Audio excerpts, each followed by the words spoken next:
All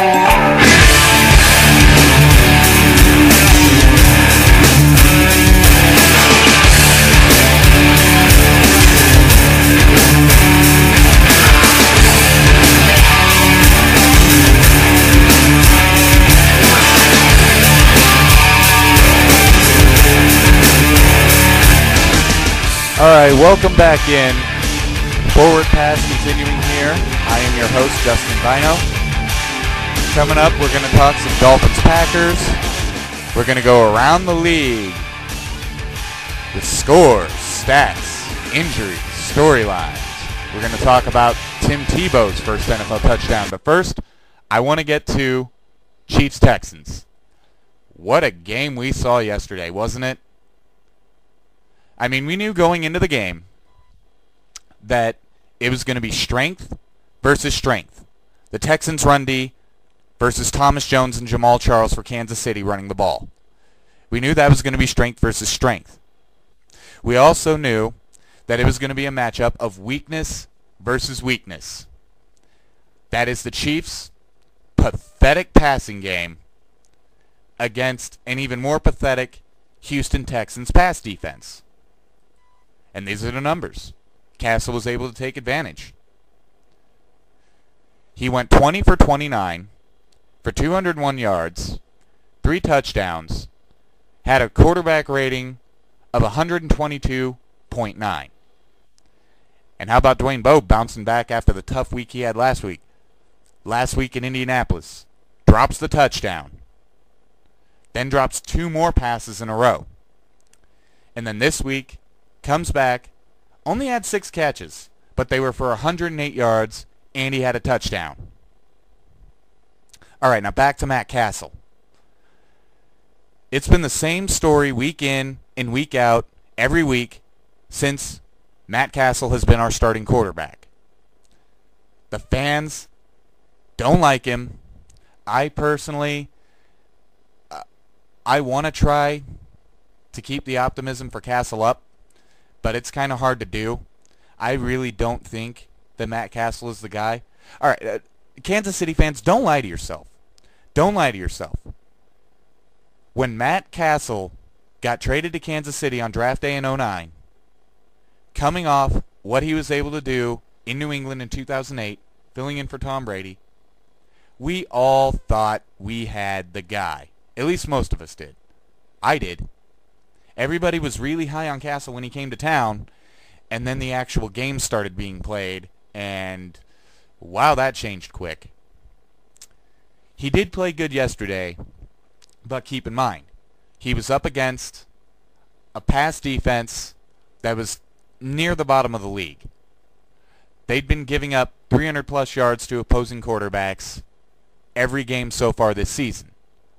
So the fact that Matt Castle was able to do what he did yesterday really doesn't come as a surprise, but I also don't think that means he's the answer quarterback, because I think we all know he's not.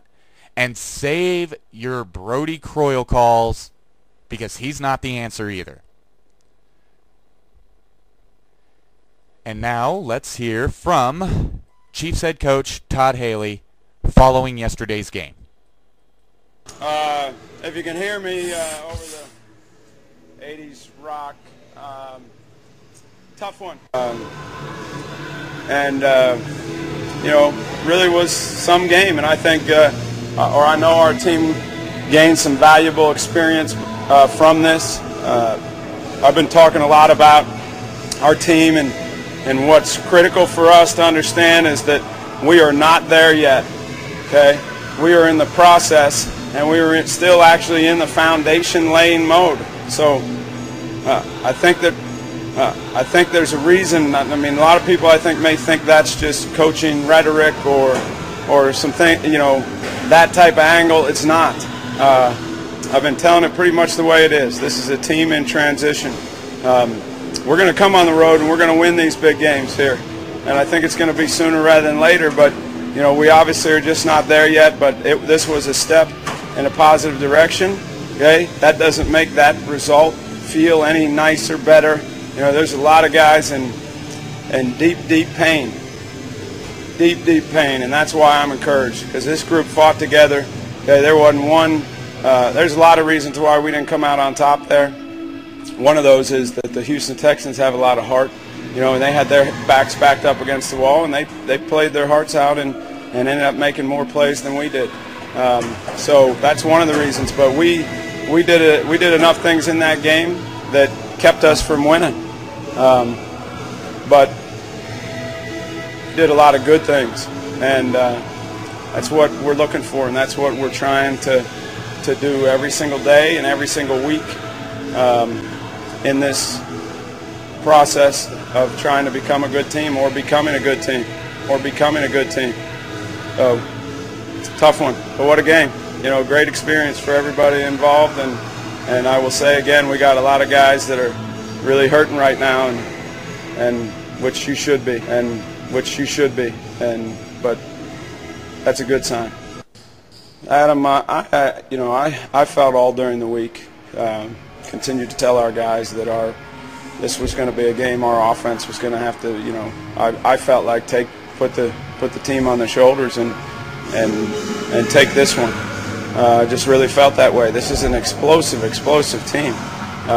Indy is a great offense, one of the great offenses of all time, but there are different types of offense, and Indy's just doesn't have the explosive nature that this team does, and so for that reason, no. I mean, I was watching the game like everybody else, and it was clear that we're going to be hard pressed against in some of those matchups. But the guys were out there. They fought their butts off. They had opportunities to make a couple plays that we didn't make, and those are caution. And that's across the board, special teams, offense, and defense. We had a chance there at the end to make a play offensively, and we weren't able to execute. And for all those reasons, we didn't come out on top. But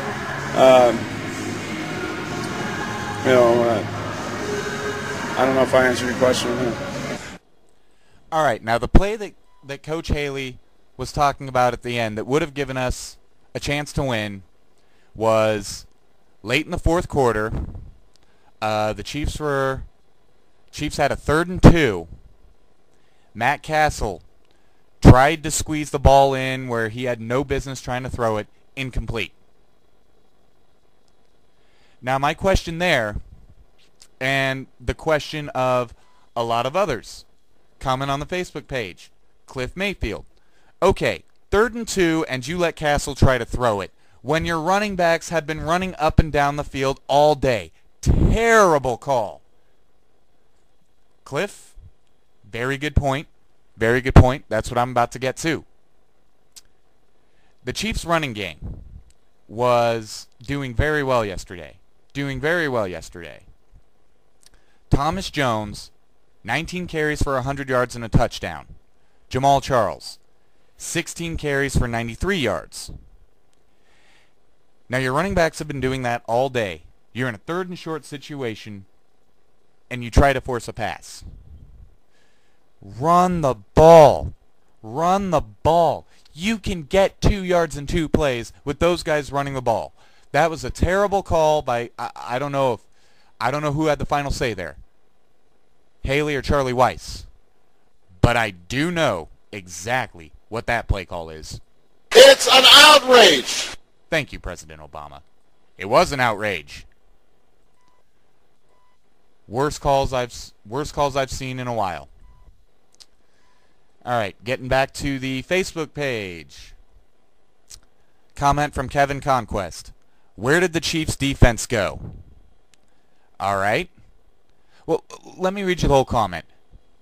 Kevin Conquest. How did the Dolphins actually win? I'm going to get to that next segment. Where did the Chiefs' defense go? What is Debo using to catch balls this week? How was Castle's performance this week versus last? Why is it that we can stop the run, we can stop the pass, but we can't do it against a team that can do both? Oh, and any Chiefs haters, we may be 3-2, but after the next 3 weeks, we will be 6-2. Good point, Kevin. I'm going to get there too. All right, now what happened to the Chiefs' defense yesterday?